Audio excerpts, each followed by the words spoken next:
Merci, merci beaucoup, Séverine et Christine, pour votre invitation à parler dans ce séminaire. Effectivement, ce titre figure de l'humain entre matérialité et immatérialité, effigie, marionnette, portrait et statue au théâtre, m'a semblé tout à fait pertinent et ouvrir des questions qui m'ont beaucoup retenu, même si je parlerai non pas de statues, mais de robots, enfin d'automates et de robots aujourd'hui.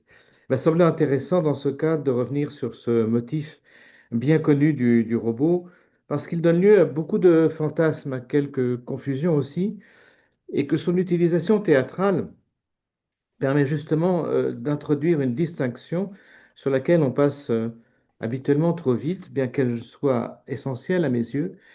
C'est la distinction entre le robot en tant que personnage, donc comme maître de fiction, et en tant que interprète, c'est-à-dire comme réalité matérielle, hein. Si le robot est bien une figure de l'humain, comme le propose le titre de votre séminaire, il est aussi, tout comme la marionnette d'ailleurs, pris dans une tension dialectique entre sa matérialité d'objet ou de machine et son immatérialité de créature imaginaire. C'est de cette tension que je me propose de parler aujourd'hui. En cela, d'ailleurs, le robot remet en jeu une combinaison d'affects, inquiétude, peur, fascination, enthousiasme, comparable à celle que suscitait autrefois l'automate. Ceci m'amènera d'abord à évoquer les relations de l'automate au théâtre, puis à revenir sur la naissance du mythe du robot afin d'examiner quelques exemples contemporains d'utilisation théâtrale de ce dernier. Alors, excusez-moi, je passe. Voilà.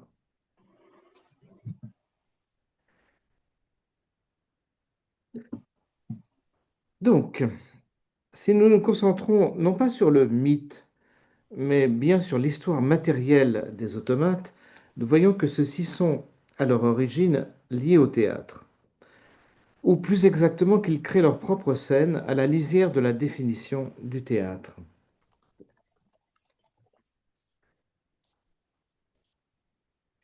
Les ingénieurs de l'école d'Alexandrie dans l'Égypte du 1er siècle avant Jésus-Christ construisent des automates hydrauliques, ce que je vous montrais tout de suite, j'y reviens, excusez-moi, j'allais trop vite, qui servent à la décoration de fontaines par exemple, mais aussi à la mise en scène d'actions dramatiques.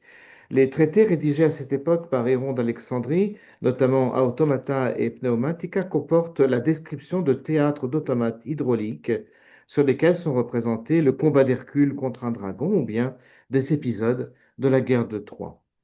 Par la suite, cependant, cette dimension théâtrale se perd et les automates ou les semi-automates construits pendant le Moyen Âge servent plutôt à des fins religieuses. Il s'agit d'édifier les spectateurs, de leur donner à voir des miracles, des signes tangibles de l'existence des créatures surnaturelles, tête de diable sortant d'un meuble d'église, statue de la Vierge détournant la tête devant une offrande insuffisante, sorcière crachant des flammes, etc. Au XVIIIe siècle, les inventions de Vaucanson ou des Jacquet-Hédroz, véritables merveilles de mécanique horlogère, sont exposées au public. Mais elles ne représentent jamais que des personnages isolés, pris dans une action individuelle, jouer de la musique, écrire, dessiner. En revanche, l'existence de différents spectacles d'automates plus rudimentaires est largement attestée à cette époque, depuis les crèches mécaniques qu'on montre dans les auberges ou dans les maisons privées, jusqu'aux représentations de la Passion en figure de cire mouvante exhibée à Paris, ou aux scènes bucoliques du Rocher construit pour la résidence de Stanislas Leszczynski à Lunéville. En 1763,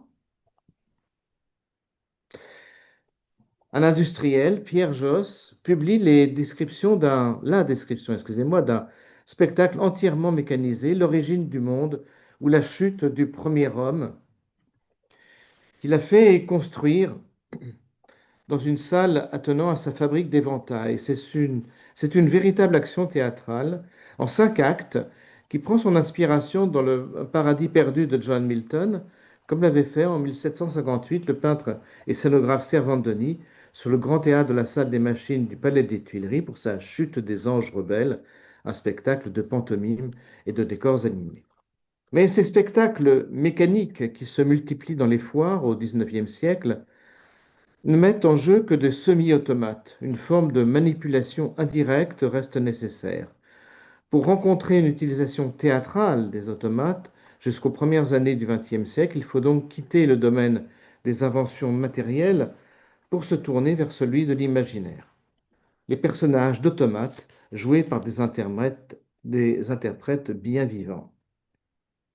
C'est le cas par exemple de la poupée Olympia dans les contes d'Hoffmann de Jules Barbier et Michel Carré en 1851, adapté à l'opéra pour Jacques Offenbach en 1881, ou dans le ballet de Léo Delibes, Coppelia ou La fille aux yeux d'émail en 1870, lui aussi inspiré de L'Homo sable de Hoffmann.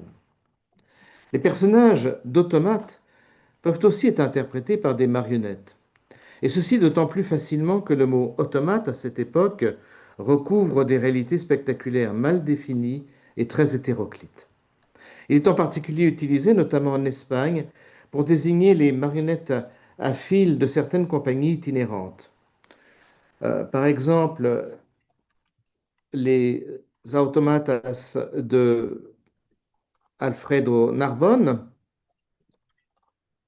ou bien celles qui sont des marionnettes à fil, tout simplement, comme on le voit ici, ou bien les marionnettes de ventriloquie de Francisco Sanz Baldoví,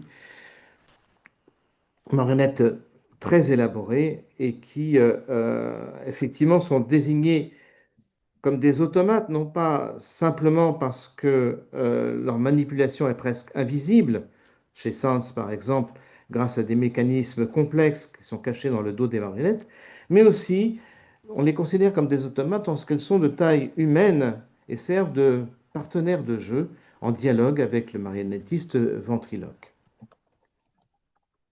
Dans les foires et les music halls, on voit par ailleurs au tournant des 19e et 20e siècles des impresarios présenter de faux automates, tels que la Moto Girl Doris Cherny, dont on fait croire qu'elle fonctionne à l'électricité. Des câbles sont reliés à ses hanches, des étincelles jaillissent de ses jambes lorsqu'elle joue du violon.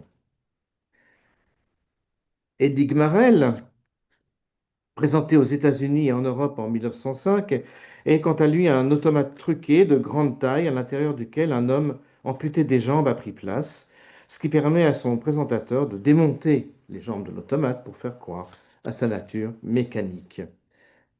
Les surréalistes, que toutes les formes d'automatisme fascinaient, lui ont rendu hommage en annonçant sa venue à leur exposition internationale de 1938. Les personnages d'automates, joués par des acteurs, commencent aussi à se multiplier sur les scènes au début du XXe siècle.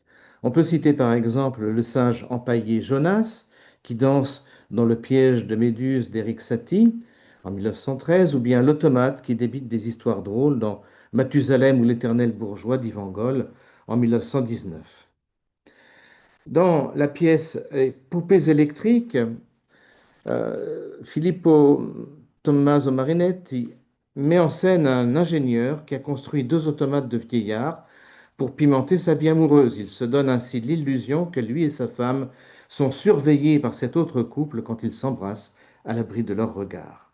La pièce, qui essuie un échec cuisant lors de sa première représentation à Turin, est en 1913 réduite à son deuxième acte, celui des automates, pour être présenté comme une synthèse futuriste sous les titres successifs d'Elettricità, Elettricità sessuale, puis Fantoci elettrici, fantoches électriques. Dans Monsieur de Pygmalion, de 1921, l'auteur espagnol Jacinto Grau montre le directeur d'une compagnie d'automates. Il est amoureux de l'une de ses créatures et lorsque celle-ci lui est enlevée, ce directeur voit tous les autres automates se révolter contre lui et le mettre à mort. L'idée de faire jouer par des acteurs vivants des personnages fictifs d'êtres artificiels a été reprise en 2019 par Joël Pomera dans son spectacle Contes et légendes. L'action de cette série de scénettes se passe dans un avenir lointain où des robots se sont mêlés aux humains au point de devenir indiscernables. Interprétés par de jeunes actrices, ces robots androïdes se rapprochent de ce qu'ont dû être les automates de la pièce de Marinetti. Nous avons du mal à les percevoir comme des personnages de robots, car il leur manque un élément indispensable de l'imaginaire robotique, la visibilité de leur nature mécanique. Si cette dimension technique n'est pas mise en scène par un moyen ou par un autre, l'image mentale du robot ou de l'automate peine à se constituer dans l'imagination du spectateur. Le simulacre se superpose trop exactement à son modèle, l'être vivant, et l'inquiétante étrangeté qu'il est censé produire. Pardon, excusez-moi, le simulacre se superpose trop exactement à son modèle, l'être vivant, et l'inquiétante étrangeté qu'il est censé produire, selon Ernst Jentsch, et non pas Freud, comme on le dit un peu trop souvent et un peu trop rapidement, n'a pas lieu. Freud reprend l'analyse de Jentsch au début de son essai sur l'inquiétante étrangeté, mais dérive tout de suite pour dire que non, l'inquiétante étrangeté, c'est pas ça, c'est essentiellement effectivement la peur de la castration telle qu'elle est thématisée à travers le motif des yeux dans le roman de Hoffman. Euh, avançons. Donc, avant même que les robots ne fassent leur apparition, l'imaginaire populaire a déjà donné naissance à différentes figures modernes de la machine humanisée ou de l'humain mécanisé. Avec les développements de la machine à vapeur puis de l'électricité, de nombreux ingénieurs en Europe et aux États-Unis bricolent des steam men, des hommes vapeurs chargés de tirer une charge, un petit cabriolet par exemple, concurrent des hippomobiles de la même époque. Dès la publication du Magicien d'Oz en 1900, le roman de Lyman Frank Baum est adapté en comédie musicale et donc le Tin Man, l'homme au fer blanc, fait ainsi son apparition sur la scène. Excusez-moi, je sais pas. Voilà, on l'a vu ici. Dans le domaine de la bande dessinée, le dessinateur américain Harry Cornell Greening crée en 1911 un personnage comique d'automate serviteur, Percy, qui par son obéissance mécanique aux consignes qui lui sont données provoque inévitablement catastrophe et destruction en tout genre. Au cinéma, le réalisateur britannique Walter R. Booth tourne en 1911 via Automatic Motorist, où une automobile conduite par un automate enchaîne des voyages extraordinaires, et André Dide, acteur de films comiques distribué en Italie sous le nom de Cretinetti, réalise 10 ans plus tard, en 1921, L'uomo meccanico, dans lequel on voit s'affronter deux géants mécaniques. Cet imaginaire de l'homme mécanisé est largement repris par les avant-gardes historiques, comme on les appelle, notamment dans les différents ballets mécaniques du futurisme italien et du constructivisme russe. Parfois dans le registre comique avec le ballet Anicam del Tremila, donc machina à l'envers pour faire Anicam, Anicam del Tremila de Fortunato De Pero, dans lequel des locomotives tombent amoureuses du chef de gare. Mais le plus souvent, c'est plutôt dans une perspective, on peut déjà dire science-fictionnelle, comme anticipation d'un avenir où humains et machines ne se distingueront plus. Par exemple, dans Aelita, le film de Yahoi Protazanov, dont une partie de l'action se déroule sur Mars, et pour lequel Alexandra Exter dessine des costumes de soldats mécaniques qui anticipent tout à fait nos robots. Dans L'angoisse des machines de Ruggero Vasari, donc futuriste italien très influencé par l'expressionnisme allemand, la pièce se passe dans un avenir lointain de guerre interplanétaire. Et l'un des costumes, dessiné par Ivo Panaggi, qu'on voit ici, euh, est utilisé pour un ballet mécanique à Rome en 1927. L'imaginaire du robot, tel qu'il se développe entre les deux guerres mondiales, associe donc plusieurs héritages. D'une part, celui des personnages automates, déclinés sous diverses formes spectaculaires et théâtrales depuis la fin du XIXe siècle. D'autre part, celui des hommes-machines, dont l'imagerie se fixe au cours des années 1920, excusez-moi, sous l'influence des avant-gardes. Il manque cependant une troisième dimension, un troisième élément déterminant dans la création de cet imaginaire du robot, c'est le motif du soulèvement des masses laborieuses, telles que les grandes grèves du début du XXe siècle, puis la révolution russe de 1917 l'ont durablement inscrit dans les consciences.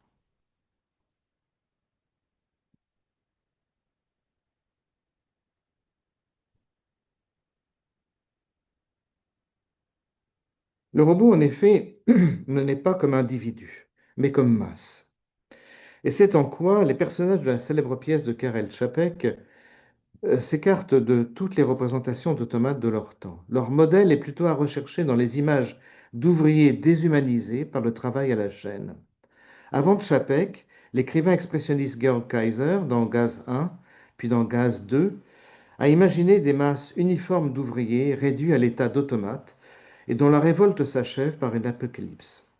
Le metteur en scène ukrainien Les Kourbas a accentué leur dimension mécanique en faisant exécuter les mêmes gestes par les acteurs de son groupe théâtral Berezil à Kiev. Comme les drames expressionnistes de Kaiser, RER, la pièce pour laquelle l'auteur tchèque Karel Čapek forge le mot de robot et qui va donner une célébrité mondiale à ce néologisme, projette l'imaginaire révolutionnaire dans un avenir de science-fiction. Un ingénieur a produit en masse, industriellement, des créatures artificielles capables de prendre en charge toutes les tâches liées à la production, ce qui a permis à l'humanité de cesser de travailler. Mais ces créatures ont gagné en autonomie et, s'apercevant que les humains ne servent plus à rien, entrent en guerre avec eux et les exterminent. La pièce s'achève sur une petite île où les derniers humains, l'inventeur des robots et ses proches, ont trouvé refuge mais finissent par être tués. Deux robots encore en phase expérimentale et dont l'ingénieur a poussé plus loin le développement découvrent alors les émotions et deviennent les Adam et Ève d'une nouvelle espèce. La pièce obtient rapidement un très grand succès. Elle est jouée à Prague, à New York, à Londres, à Paris, etc. Ces premières mises en scène représentent les robots comme des êtres humains exactement identiques, porteurs d'un uniforme et aux gestes un peu raides, tels ceux d'un automate. Aucun élément mécanique, ni même parfois métallique, n'apparaît. Tout au plus, les robots portent-ils un masque sur le visage dans la mise en scène parisienne de Komissarievski. Même en 1938, pour une mise en scène de la BBC à Londres, première mise en scène télévisuelle, semble-t-il, on est encore vraiment en phase expérimentale, bien évidemment.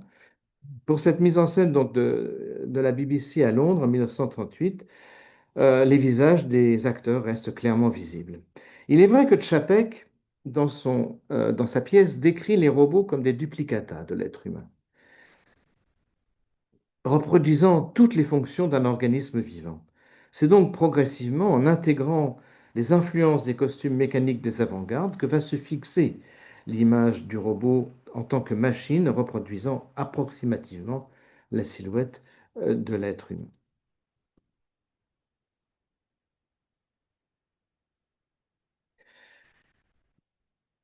Le film de Fritz Lang, Metropolis, a largement contribué à fixer cette image du robot en combinant le mythe de l'automate et celui de la construction mécanique, ouvertement faite de parties métalliques et de circuits électriques, tandis que l'image des masses laborieuses restait incarnée par les humains, les milliers de figurants employés pour le tournage du film, uniformisés et reproduisant mécaniquement les mêmes gestes. Le robot se charge alors d'une dimension aveniriste, en rupture complète avec les automates anciens. Ce que Benjamin Perret, dans le théâtre rêvé de son texte Au paradis des fantômes, met littéralement en scène en imaginant l'irruption d'un robot qui vient bousculer et briser tous les automates historiques pardon. Un robot qui vient bousculer et briser tous les automates historiques entassés dans une cave du Palais des Papes d'Avignon. L'impact de RUR peut se mesurer aux références affichées à la pièce de Čapek dans les premiers robots construits par des ingénieurs pendant les années 1920 et 1930. Eric the Aluminium Man, qui en 1928 à Londres prononce le discours d'inauguration de l'exposition de la société la Society of Model Engineers en remplacement du duc d'York qui s'est désisté. Ce robot qui porte écrit en larges lettres sur son torse l'inscription RUR, on l'a vu à droite, peut seulement soulever les bras, se lever et s'asseoir et parle grâce à une liaison radiophonique qui transmet son discours en temps réel. Pendant les années 1930, plusieurs robots sont construits par des ingénieurs avec des applications pensées pour l'électroménager, la téléphonie et les tout débuts de la robotique. Par exemple, le robot Televox, pardon, excusez-moi, je vais un petit peu vite, le robot Televox euh, breveté en 1927, est présenté comme pouvant recevoir des ordres par téléphone. Les journaux évoquent des robots, dès la fin des années 20, capables de commander des troupes militaires, de sortir une automobile de son garage, de surveiller de jeunes enfants, de tirer un coup de revolver, etc. La fiction cinématographique se ressaisit des robots aussi dès ces années 30, notamment avec le film soviétique La fin d'une invention sensationnelle d'Alexandre Andrievski, où les lettres RER, à nouveau présentes, font référence à la pièce de Čapek. L'histoire est celle d'un ingénieur américain qui a inventé des robots pour travailler à la place des humains, mais les capitalistes utilisent ces robots pour réprimer les grèves et les ouvriers et se vengent en les détruisant. Les robots d'Andreevski ne sont qu'à peine anthropomorphes. Ils ressemblent plutôt à des constructions tout à la fois menaçantes et maladroites des divinités archaïques dans lesquelles il est impossible de se reconnaître. Aux États-Unis, à la même époque, les débuts de l'âge d'or de la science-fiction voient les robots s'imposer progressivement à l'écran, dans les films de la série Flash Gordon à partir de 1936, dans les dessins animés comiques chez Walt Disney ou d'Heroic Fantasy avec le Superman des studios Fleischer. En 1940, Isaac Asimov commence l'écriture de son cycle des robots et en 1951 sort le film The Day the Earth Stood Still, le jour où la Terre s'arrêta, de Robert Wise. Le robot s'est alors définitivement imposé sous son double aspect de créature mécanique et anthropomorphe. Mais il s'est aussi éloigné des scènes théâtrales, trop limitées dans leurs moyens pour rivaliser avec la puissance d'évocation du cinéma. On arrive à la deuxième partie, donc des robots sur la scène contemporaine. Comment rendre compte aujourd'hui de la multitude des formes sous lesquelles des robots se trouvent convoqués sur les scènes théâtrales? Les expériences se multiplient, se complexifient aussi au point de pouvoir donner le sentiment d'un débordement. Je m'inviterai donc pour cette seconde partie à esquisser les grandes lignes paysages actuels et à proposer quelques directions dans lesquelles la réflexion pourrait s'engager. La première remarque qui doit être formulée, me semble-t-il, est que le robot contemporain n'apparaît généralement plus au théâtre comme un personnage incarné par un interprète vivant ou imité par une marionnette. Ce sont bel et bien des robots réels, plus ou moins élaborés, qui sont donnés en représentation. Il y a donc une réelle solution de continuité entre les usages dont j'ai parlé dans la première partie de cette conférence et ceux que je vais évoquer maintenant. Faut-il pour autant considérer que les robots utilisés sur scène sont devenus des acteurs? Il ne me semble pas, puisque dans tous les cas dont j'ai pu avoir connaissance, les robots, lorsqu'ils inscrivent dans une fiction théâtrale, ce qui n'est pas toujours le cas, ne jouent que des personnages de robots. Même Geminoid F, dont je parlais tout à l'heure, qu'Orisa Hirata a employé dans deux de ses pièces, Sayonara et Trois sœurs version Android, apparaît à chaque fois pour ce qu'il est, un robot androïde à figure féminine et non un personnage humain. Si une couche fictionnelle vient se superposer au spectacle qui nous est montré, celui du dialogue entre un robot et un interprète humain, la réalité matérielle du robot n'est pas cachée et nous revient constamment à l'esprit. Ce qui fonde le travail de l'acteur, la capacité à devenir autre que lui-même, lui est donc jusqu'à présent refusé. Enraciné dans son identité propre, interprète de lui-même, le robot se rapproche plutôt d'un performeur que d'un comédien ou d'une comédienne. Une deuxième observation qui s'impose d'entrée de jeu est celle de la diversité des robots qui, au théâtre comme dans les autres sphères de l'activité humaine, prennent aujourd'hui de multiples aspects et ne présentent pas nécessairement des traits humains ou humanoïdes. Il peut bien sûr y avoir des animaux, comme les petits robots des habitants de la savane africaine, dont le marionnettiste israélien Hamid Drori peuplait la scène dans Savannah, depuis la chenille jusqu'à l'éléphant, mais sont aussi utilisés sur scène à des fins théâtrales, chorégraphiques ou performatives, des robots industriels construits pour les usines. C'est le cas, par exemple, d'œuvres du chorégraphe suédois Fredrik Ridman, du Taïwanais Wang Yi, de la Canadienne Belinda McGuire ou de l'artiste de théâtre physique français Aurélien Bory.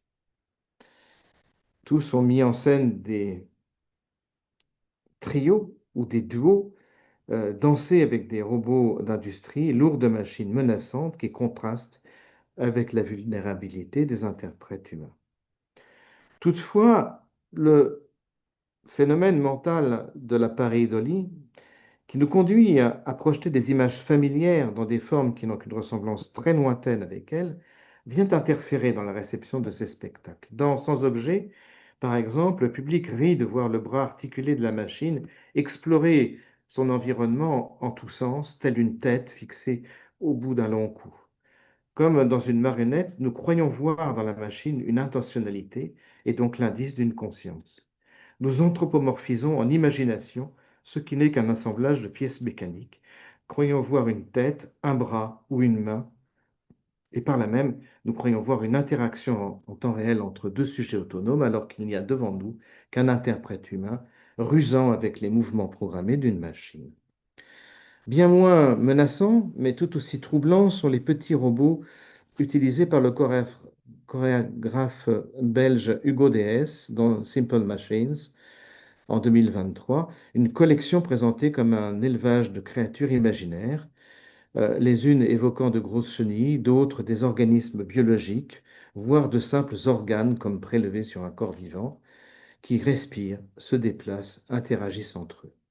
Malgré l'humour avec lequel DS présente ces créatures, qu'il extrait l'une après l'autre de leur carton d'emballage, le sentiment d'inquiétante étrangeté identifié par Jentsch est ici produit par la perception d'une trop grande ressemblance entre l'inorganique et l'organique, une mise en mouvement de ce qui devrait rester inerte, donc d'une vie là où il ne devrait pas y en avoir. Une direction de travail que DS a poursuivie dans sa nouvelle création de 2025, Moving Skin, où l'on voit notamment une surface souple comme une peau humaine se mouvoir et se modeler progressivement, comme habitée par des organismes invisibles.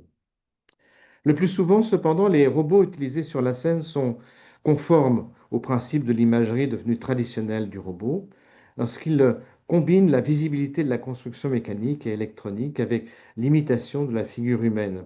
C'est le cas, par exemple, de la pantomime comique de Christian Denissa, Robot, dans laquelle un inventeur un peu timide programme tous ses robots pour recevoir chez lui une femme qu'il a invitée, la débarrasser de son chapeau, lui servir un verre, la faire danser, etc. Mais de légers décalages dans les actions programmées conduisent évidemment à une catastrophe. Même le robot aux traits les plus humanisés, celui qu'on voit ici, est monté sur un rouleau qui lui sert pour se déplacer. Dans Android, un spectacle de la compagnie Zara dirigé par Aurélia Ivan, l'affichage de la technique est plus marqué encore puisque la représentation commence par un long temps de branchement des différents câbles nécessaires pour l'alimentation électrique et les liaisons électroniques du robot, temps qui doit être recommencé depuis le début en cas d'erreur dans l'ordre du câblage. En revanche, la tête de ce robot est un moulage qui reproduit exactement la tête de la performeuse, créant un étrange jeu de mise en miroir.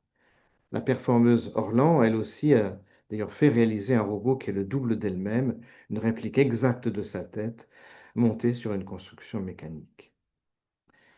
Une même coexistence des traits humains et robotiques est à l'œuvre dans Spilikin, A Love Story, spectacle de la compagnie britannique Pipeline Theatre, dans laquelle dialogue un robot et une vieille femme atteinte de la maladie d'Alzheimer. Le robot est un double de son mari décédé, construit par celui-ci et nourri de leurs souvenirs communs afin qu'il puisse continuer de lutter contre la perte de la mémoire et des capacités cognitives de son épouse.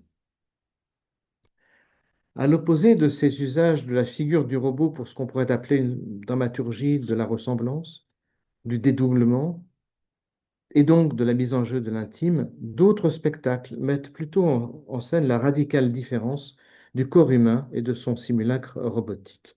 Dans Robot Dreams, par exemple, Iris Meinhardt et Michael Kraus font jouer différents types de robots. Il y a une tête simplement posée sur un socle qui s'éveille, cligne des yeux, regarde vers le haut, ouvre la bouche. Le robot d'une forme d'araignée qui se déplace au sol. Mais aussi et surtout des membres détachés que les danseurs posent ou fixent sur leur propre corps, comme s'ils étaient des prothèses et qui forment une queue mobile, une paire d'ailes, un bras mécanique, etc. Objets robotiques et interprètes vivants s'observent, s'imitent, se complètent comme par des greffes, dans un jeu de complicité et de modélisation réciproque. La différence, posée d'emblée par la visibilité de la construction mécanique, est mise au service de l'interaction et de la complémentarité entre humains et robots. Beaucoup se souviennent de l'impact créé au début des années 2010 par les robots androïdes de l'ingénieur japonais Hiroshi Ishiguro, les géminoïdes, découverts en Europe et dans le monde lorsque l'auteur et metteur en scène Orisa Hirata a utilisé l'un d'eux, Géminoïde F, dans ses spectacles que j'évoquais tout à l'heure, Sayonara et Trois Sœurs, version Android. Les géminoïdes sont des robots qui imitent exactement les traits non pas d'un être humain, mais d'un individu particulier. Le premier réalisé par Hiroshi Ishiguro étant d'ailleurs tout simplement un double de lui-même. Au-delà de la fascination produite par la ressemblance stupéfiante, par la souplesse de la peau en silicone, par l'utilisation de cheveux véritables dans toutes sortes d'effets qui les rapprochent des figures de cire du musée Grévin, les géminoïdes frappent surtout par l'extraordinaire finesse de leurs expressions faciales. Leurs micro-mouvements, en effet, concentrent tous les efforts des roboticiens. Ces géminoïdes sont par exemple incapables de se lever ou de se déplacer. Ce qu'ils miment sont vraiment les émotions humaines sur un visage. Il n'est donc pas vraiment surprenant qu'une imitation aussi fascinante du vivant ait été associée par Orisa Hirata à des thématiques aussi fortes que la solitude ou la mort. Dans Sayonara, Géminoïde F joue le rôle d'un robot conversationnel chargé de tenir compagnie à une jeune femme atteinte d'une maladie en phase terminale et de lui réciter des poèmes. Lorsque cette femme meurt, Géminoïde F est repris par l'entreprise qui l'a fabriqué et qui, constatant certains dysfonctionnements, décide de l'envoyer finir ses jours, si je puis dire, près de Fukushima afin de réciter des poèmes pour les âmes des victimes de la catastrophe. Dans Trois Sœurs, version Android, elle joue le rôle d'un robot créé par un ingénieur pour remplacer l'une de ses filles qu'il fait passer pour morte alors qu'elle s'est enfermée dans sa chambre pour ne pas avoir à affronter le monde. Si les deux pièces s'engagent dans des directions radicalement différentes, l'assistante de vie devenue inutile et sacrifiée, le substitut d'un humain qui s'est retiré du monde, la présence réelle d'un robot sur la scène accentue la charge dramatique de chacune de ces pièces en soulignant par son étrangeté même une sorte de crise du vivre ensemble.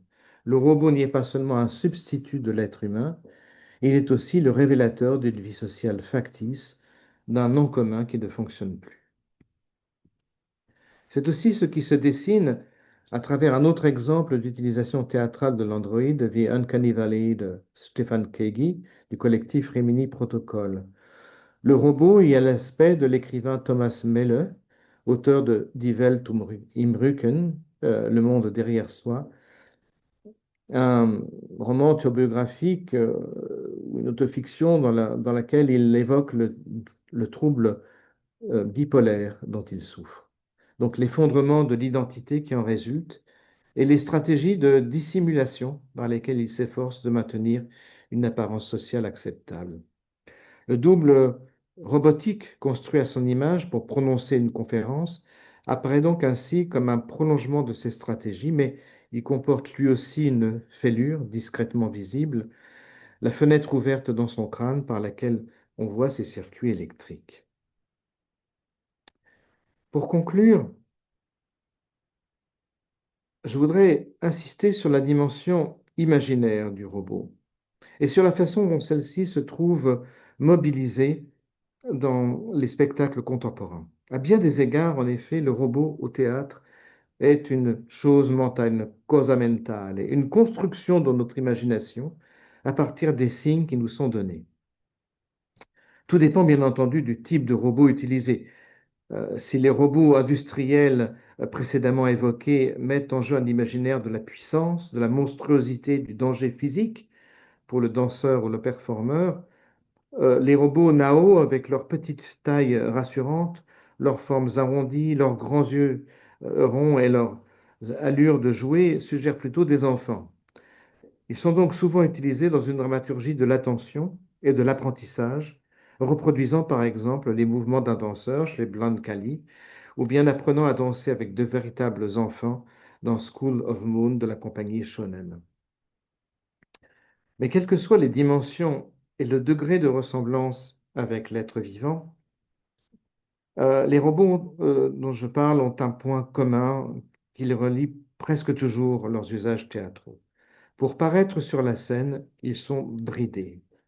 Bien qu'ils aient appris, grâce au machine learning, à modifier leur comportement en fonction de leur environnement, cette possibilité leur est retirée afin d'être sûrs qu'ils exécuteront toujours la même séquence d'action. Une petite anecdote racontée par la metteuse en scène Linda Blanchet lors d'une table ronde illustre très précisément ce point. Au début des années 2010, des ingénieurs ont construit un petit robot assez sommaire, Itchbot, programmé pour faire les gestes d'un autostoppeur. Déposé au bord des autoroutes, il a été pris en autostop par différents conducteurs et a parcouru plusieurs milliers de kilomètres sur les autoroutes américaines avant d'être perdu. Grâce aux derniers signaux de géolocalisation, il a pu être retrouvé. Il avait été détruit par un inconnu. Linda Blanchet a mis en scène le spectacle Killing Robots, présenté comme une enquête documentaire sur les derniers instants de vie de ce Hitchbot. Comment et pourquoi tue-t-on un robot? Pour cela, elle a fait réaliser une copie de ce robot qui assistait aux représentations, comme si celui-ci, ou plutôt l'âme de celui-ci, car elle lui avait ajouté une petite paire d'ailes dans le dos, assistait à cette enquête. Le robot, cependant, était bridé, de sorte qu'il répétait chaque soir les mêmes répliques enregistrées. Une fois, avant une représentation, l'équipe artistique a décidé de débrider Hitchbot et de le laisser intervenir librement dans le dialogue. Les premiers mots qu'il a prononcés étaient I hate bad actors. Je déteste les mauvais acteurs. Vous imaginez le froid qui a été jeté dans l'équipe artistique, évidemment, sur le plateau à ce moment-là. Aussi imprévisibles sur la scène que le sont les animaux ou les très jeunes enfants, les robots sont donc utilisés au théâtre et dans la danse à la façon de simples automates programmés. Ils exécutent toujours les mêmes séries d'actions, même si nous avons l'illusion qu'ils les improvisent. Il y a en quelque sorte une forme de pacte robotique implicite qui naît de notre désir de voir ces simulacres interagir comme nous ou avec nous. Nous nous laissons bercer par la croyance que les robots sont une autre humanité, dotée des mêmes facultés que nous et avec laquelle nous entrons réellement en dialogue. Même les usages théâtraux de l'intelligence artificielle pour la production de textes, par exemple, comportent généralement une part de fiction. Les matchs d'improvisation organisés par la compagnie norvégienne Improbotics reposent sur des consignes et des répliques produites par une IA générative qui les distribue aux participants grâce à leurs écouteurs. Et le défi est évidemment celui de créer des situations théâtrales pour donner du sens à des répliques qui n'en ont aucun puisqu'elles sont produites automatiquement.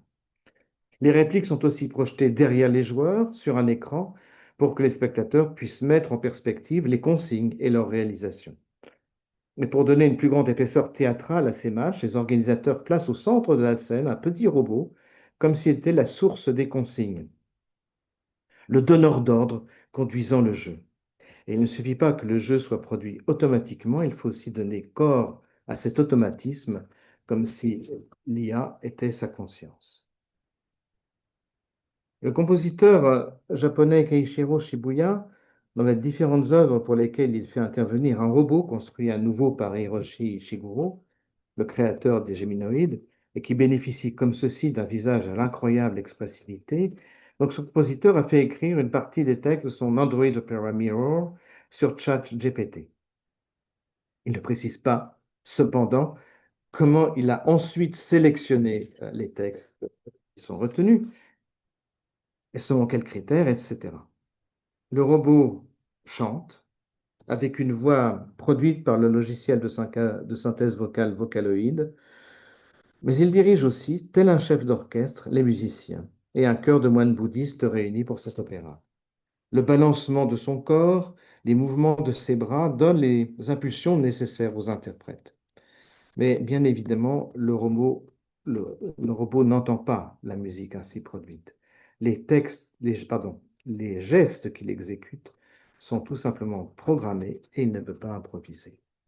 Donc, il ne dirige pas réellement les musiciens. Si les usages théâtraux du robot sont presque innombrables, ils montrent surtout que l'ancienne crainte de les voir remplacer les acteurs n'est plus d'actualité. Ce qu'ils servent à construire n'est pas un théâtre sans interprète vivant, mais un théâtre dans lequel, comme dans la vie, l'humain compose avec son environnement technologique. Merci de votre attention.